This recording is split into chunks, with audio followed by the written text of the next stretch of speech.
शुरू करूं? हो गए। Hello students, very good evening and good morning. Subject verb agreement, correct form of the verb. इसमें भी वर्ब है और इसमें भी वर्ब है। दोनों टॉपिक एक ही है लेकिन इनके अलग अलग नाम दे रखे हैं। आपको जब भी एग्जाम में सेंटेंस मिलेंगे तो जैसे कि 10th और 12th में 8th में ऐसे क्वेश्चन आते हैं ज़्यादातर। करेक्ट यानी ठीक करना, फॉर्म का मतलब होता है रूप ऑफ दी वर्ब, यानी कि क्रिया ठीक करनी है आपको। और क्रिया का मतलब होता है सीधा सीधा टेंस से। किससे होता है? टेंस से। तो ये टेंस लिखा मैंने यहाँ पे और यहाँ पे लिखा मैंने वर्ब। बहुत सिंपल, इतना इजी है।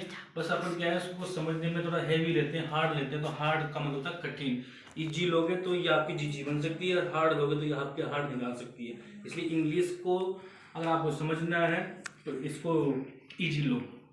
दूसरा, इंग्लिश का एक लॉजिक ये भी है, इससे डरोगे तो ये डराएगी।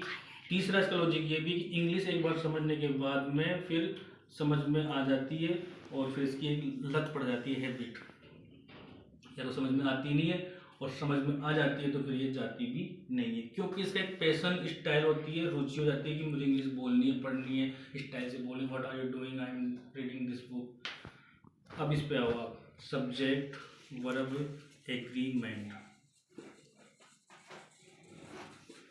सब्जेक्ट वर्ब और टेंस वर्ब, ये दोनों टॉपिक इतने इजी हैं। देखो कैसे, वर्ब है, यहाँ पे भी वर्ब है। मैंने एक सिंपल सा वर्ब लिखा प्लेट, इसमें समझ में आ जाएगा आपको। इस प्लेट के अकॉर्डिंग मैंने एक सब्जेक्ट भी लिया राम, ठीक है। और यहाँ लिख दिया मैंने क्रिकेट और यहाँ आ गया आपका डेली। एग्जाम में ऐसे कोष्टक करके आपको वर्ब दे दिया उसने प्लेट, ठीक है। अब इसको ठीक करना है तो आपको पता है कि भाई डेली आ गया, तो डेली का मतलब होता है रोज, और डेली आता है प्रेजेंट इंडेफिनिट टेंस में, जिसको बोलते हैं एडवर्ब, एडवर्ब ऑफ टाइम।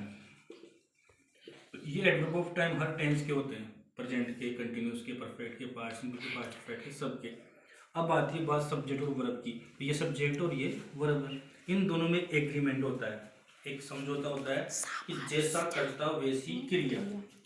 बस इतना सा याद रखना है आपको, जैसा करता वैसी क्रिया। हिंदी में याद कर लो, या फिर अगर इंग्लिश में आपको याद करना है तो उसको ऐसे याद कर सकते हो, सिंगुलर सब्जेक्ट सिंगुलर वर्ब। जो ग्रामर की भाषा है, सिंगुलर सब्जेक्ट सिंगुलर वर्ब। और प्लूरल सब्जेक्ट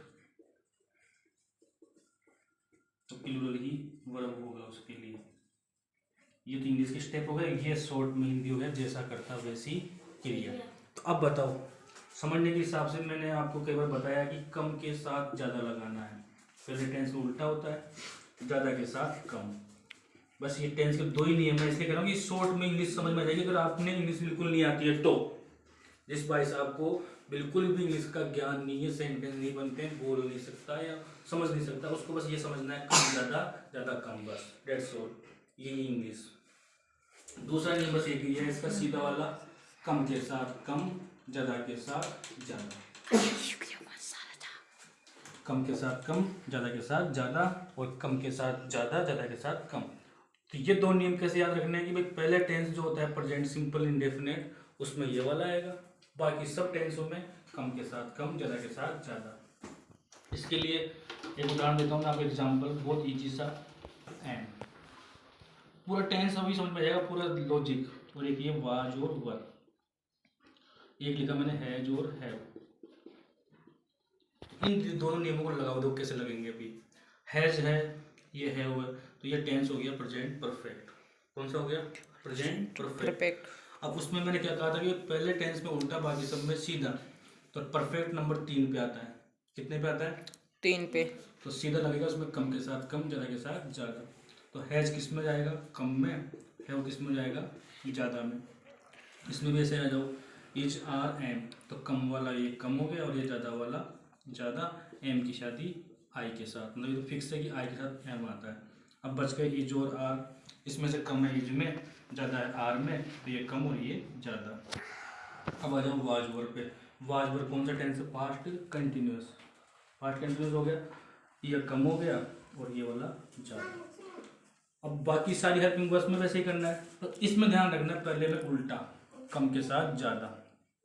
तो राम कम था, इसको हमने एस लगा दिया और ये ज़्यादा हो गया, क्योंकि एस लगने से आपको पता है बॉयज़ बुक्स एप्पल्स करते हैं हम, तो राम प्लेज क्रिकेट डेली, और ये आपका ब्लैंक जो खालिस्तान था आपने correct form of the verb भी कर दिया और सब्जेक्ट वर्ब का एग्रीमेंट भी कर दिया। ग्रामर के हिसाब से इस सब्जेक्ट वर्ब के एग्रीमेंट को बोलते हैं कॉन्कर्ड, ये टॉपिक का नाम है, और सरल भाषा में इसको सब्जेक्ट वर्ब एग्रीमेंट बोलते हैं, जिसको बोल दिया हमने कम के साथ ज़्यादा, ज़्यादा के साथ कम। और ग्रामर के हिसाब से बोलोगे तो सिंगुलर सब्जेक्ट सिंगुलर वर्ब, यानी कि जैसा कर्ता वैसी क्रिया। एक वचन कर्ता लगाओगे तो क्रिया भी एक वचन लगाओ, बहुवचन कर्ता लगाओगे तो क्रिया भी बहुवचन लगाओ, बस यही इसका नियम। फिर लास्ट में एक बात और ध्यान रखनी है आपको इसमें, correct form of the verb, तो क्रिया ठीक करनी है। तो क्रिया की बहन का नाम है एडवर्ब। देखो ध्यान समझना, क्रिया के बारे में कौन बताएगा? एडवर्ब, क्योंकि नाम से मालूम चल रहा है एड किसका करेगी? ये वर्ब का, तो वर्ब की बहन का नाम है एडवर्ब। तो जब भी आपको टेंस निकालना हो तो एडवर्ब पकड़ो, डेली, यस्टरडे, टुमारो, ये सब टेंस के एडवर्ब्स होते हैं, इनको देख के फिर ये भरना है। अब ये पता चल गया डेली था, एक और देखो यस्टरडे। अब सुहानी बताइए, खड़ी हो, अब बोलो मत आओ।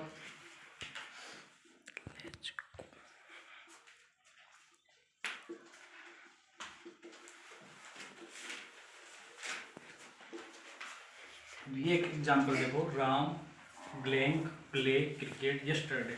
हमने यस्टरडे को पकड़ा, ये पास्ट सिंपल हो गया। अब इससे पास्ट सिंपल हो गया, अब पास्ट सिंपल की वर्ब निकालो, या तो डिड लगाएंगे या वर्ब की सेकंड फॉर्म, तो ये सेकंड फॉर्म सेकंड टेंस। अब प्ले को दे रखा है तो आप प्ले को क्या कर दोगे? प्लेड, ठीक है। तो इससे टेंस पकड़ते हैं यस्टरडे, डेली, ये जितने भी एडवर्ब्स होते हैं, यस्टरडे आया तो इसका मतलब था कि ये पास्ट टेंस है, सेकंड फॉर्म लगानी है, तो प्ले का अपन ने क्या कर दिया? प्लेड। ठीक है, best of luck, good luck.